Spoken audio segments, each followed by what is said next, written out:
There's a lot of streaming services out there, each filled with reality TV, comedy, drama, and of course, superheroes. But there's one dedicated entirely to nonfiction TV and documentary films, and that's Curiosity Stream. History, science, nature, we've got it. Space, dinosaurs, big cats, we've got that too. And pretty much anything else you want to explore. Go ahead, add some smart TV to your smart TV with Curiosity Stream. Go to curiositystream.com to sign up and start streaming today. Why does quicksand work so slowly? Question everything. We did.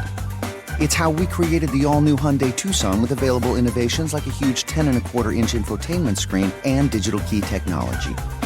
And you always get Hyundai's complimentary maintenance for 3 years or 36,000 miles. Test drive the 2022 Hyundai Tucson at your nearest Hyundai dealer or learn more at HyundaiUSA.com. Call 562-314-4603 for complete details.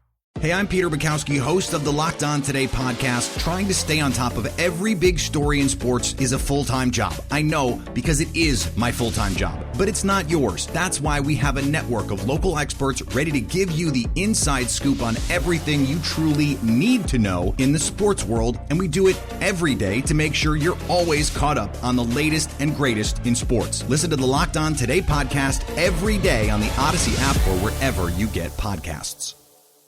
We're joined right now by a filmmaker, a documentarian, the recipient of 16 Emmy Awards, 2 Grammys, 2 Oscar nominations, and the Academy of Television Arts and Sciences Lifetime Achievement Award. His works include The Civil War, Baseball, Jazz, Unforgivable Blackness, The Rise and Fall of Jack Johnson, and more. His latest film, Muhammad Ali, is a 4-part documentary. It premieres Sunday on PBS.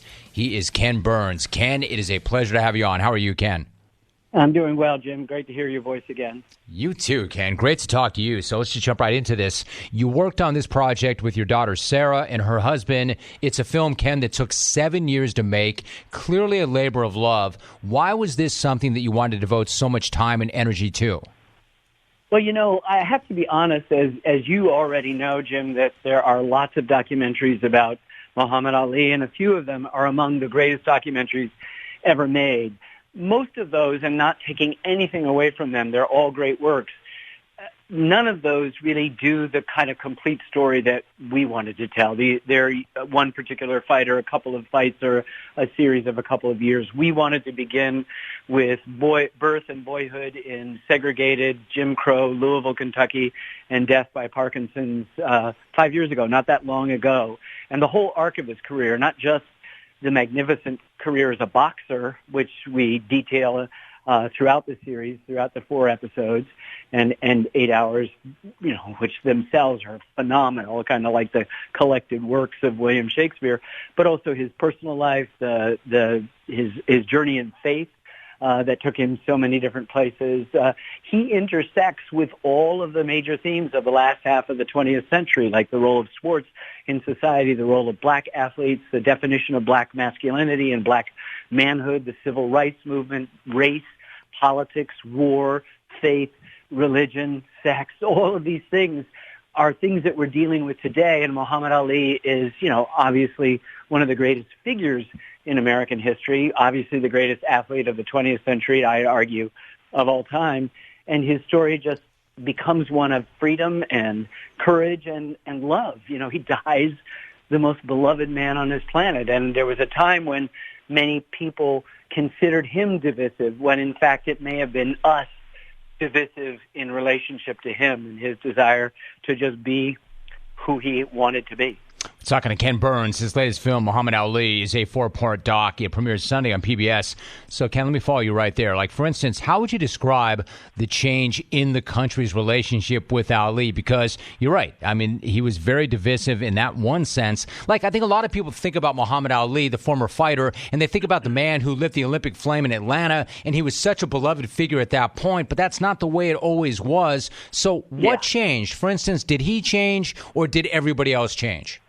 I'm thinking it's the latter. I'm, you know, here's a guy that, to use a baseball metaphor, he comes up, he's not behaving the way people think athletes should behave, right? He's bragging, I'm pretty, I'm beautiful, black is beautiful, all of these things. He's poetry, predicting the round in which his opponents are going to fall. And so he's not behaving the way an athlete is supposed to behave, and particularly a black athlete is supposed to behave. Strike one. Then after he defeats Liston in 1964 and becomes the heavyweight champion of the world, it's learned that he's now a member of the Nation of Islam, a separatist religious sect. Doesn't bear much relationship to Islam proper, but, it's enough. It's already been labeled a hate group, and it's scary to a lot of people. And he takes on a new name. He's no longer Cassius Clay. He's Muhammad Ali. Strike two. And then he refuses induction on religious grounds, on faith grounds, into the United States Army. But the U.S. doesn't see a black man's choice in that way in the mid-1960s. They see it as a kind of political middle finger at the U.S., and not the religious, deeply held religious belief that he had. That's strike three. And so I would argue that Ali is being himself, and we're having trouble permitting a black man to be free in America. So the story of freedom and courage and love is that he's willing to sacrifice, and does, the height of his professional life, 3.5 years of exile, unable to box after leaving behind several masterpieces of boxing against Zora Foley, Big Cat Williams, just unbelievable fights, that he's just at the top of his game, and he loses. He has to dip into he doesn't have a Nike contract, He has to dip into his wife's college savings just to survive, and then he makes his way back. And so by the time he fights Frazier, which is his third fight out from when he was banned, he loses. And in the last round, he knows he's behind on points, so he's trying to score a knockout. He exposes himself. He gets knocked down, and he gets right back up. Decision goes to Frazier. He's very soft-spoken after ragging just mercifully and inexcusably, using the language of a white racist, against Frazier. He's soft-spoken and talks about failure. And at that point, as Robert Lipsyte, the sports writer, says in our film, Frazier won the fight, but Ali won America. They were beginning to realize by 1971 that he'd been right about the Vietnam War, and that they begin to realize that he'd also, over the course of his then reclaiming the championship against George Foreman in 1974 in Kinshasa, Zaire, losing it again and winning it again, that he had exhibited an unbelievable second set of courage, and that he had stood on his own principles. So by the time we get to the torch, and of course he's now imprisoned by Parkinson's disease, and this beautiful, voluble human being is no longer able to speak, I think our hearts go out. That's us changing. Muhammad Ali's still the same, and he becomes, this ambassador of peace and love throughout the world. That is, his daughter Rashida in our film, in our last episode, pinches her fingers together and says, boxing was only this much, like a little bit.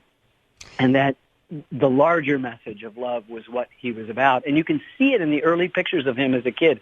We discovered some early footage, some early boxing stuff that's just, I'm so excited to share it with everybody. It's an amazing conversation you and I are having, and we've got a few more minutes, so I'm trying to pick my spots. And, he obviously was so much more about than just boxing, although he may have been the best to ever do it. He had this great sense of purpose, which you lay out also in the film. I do want to ask you this, though, Ken. You met him once back in the 90s, and the description of it really is remarkable. For those who do not know, where did you meet him, and what was that experience like?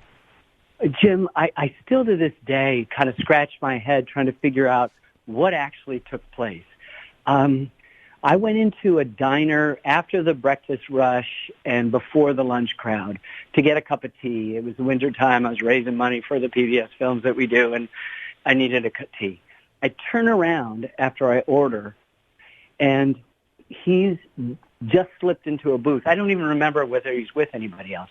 And what then proceeds to happen is across 25, 30 feet, I look at him, our eyes lock, and we don't break. It's very unusual for men to look that deeply into each other for that long, but it wasn't awkward. And I just said, "You're Muhammad Ali," not out loud, to myself. And I heard in my head, "Yes, I am." And I said, "I'm not going to bother you." And he said, "You're not bothering me." And I said, "I love you." And he said, "I love you too." And I then got the tea and sort of walked out to go and just was walking past. And we never broke the thing. And it was I've never had a situation like that before in my life. Never had one afterwards. It was, it was deep, and it was him. It all has to do with this kind of reservoir of love that he had. The great shot where the Beatles show up at the Fifth Street Gym in Miami when he's training for Sonny Liston, the first fight, and there's that fake publicity stunt. He's punching, and they're all going down like dominoes. And I was thinking that these 5 guys all understood the way the universe actually works, and best described by Paul McCartney, I guess, maybe John Lennon too, in All You Need Is Love. But McCartney said, and in the end, the love you take is equal to the love you make. So I think Muhammad Ali made us change. I think the divisiveness was our divisiveness. He never sent anybody a decapitated black dog in anticipation of a fight in Atlanta, but people sent it to him. Nobody called him this or refused to call him by his name. Lots of people changed their name. Marilyn Monroe changed, all sort of stuff, Ken Burns joining us. That is quite a story that you tell. So, Ken, let me finally ask you this. There's this notion that history does not repeat itself, but rather it rhymes. Do you see rhyming in Ali's story and in where we are now as a country? Very much so, and that's attributed, supposedly Mark Twain said that, and history doesn't repeat itself. Nothing's ever happened exactly the same, but human nature doesn't change, and so we're confronted with many of the same questions that we've had all along about race, about religion, about faith, about greatness, about Black Lives Matter. All of this stuff is involved in the story of Muhammad Ali, but is very much present today, and so there's a point in the film where he's talking back, and he seems to even know where we're headed. He seems to have heard the name George Floyd or Breonna Taylor, who was from Louisville, Kentucky, like him. All the athletes that we talk about, we've been doing a series with the Undefeated and PBS, and Malcolm Jenkins, a young female boxer, Janet Evans, who handed the torch unexpectedly to Ali. It was a big secret. They all speak about standing on the shoulders. It's his desire for freedom. It's his desire. It's his exhibition of courage, and it's his sort of message of love that they want to carry into their community. So I think although he's been gone for a while and the height of his career is really 50 years ago, he's with us and he's influencing us. It's inspirational, and it's a complicated story. This film does not shy away from his flaws. The way he treated Frazier, the racist language he used against another black man, the infidelity, the abandonment of Malcolm X, who was a friend and a mentor. But in the end, he saw all of those things too and tried to atone for them. So it's, to me, one of the great American stories. What an amazing conversation this has been. He is a filmmaker, he is a documentarian, and his latest film, Muhammad Ali, is a 4-part documentary. It does premiere Sunday on PBS. Ken, great conversation. Congratulations on this effort and this project. And so good to have you on the show, Ken. Thanks so much. My pleasure, Jim. Thank you. And it's also available for streaming, so you can look at it at your leisure. Free. Perfect. Glad you added that, too. Ken Burns joining us. All right, so make sure you look for that. You can stream that, or you can check that out Sunday. It premieres on PBS, Muhammad Ali. It is a 4-part doc. Your thoughts and your reaction to it. 1-800-636-8686. I'm Erin Ryan, political commentator, comedy writer, and host of Crooked Media's Hysteria. And I'm co-host Alyssa Mastromonaco, former White House Deputy Chief of Staff for President Obama. Each week on Hysteria, we are joined by a team of hilariously opinionated ladies to discuss the headlines from the serious to the absurd. We cover everything from reproductive rights to rom-coms and break down the political news of the week and cultural stories that affect women's lives. New episodes of Hysteria drop every Thursday. Listen on Odyssey, Apple Podcasts, or wherever you get your podcasts.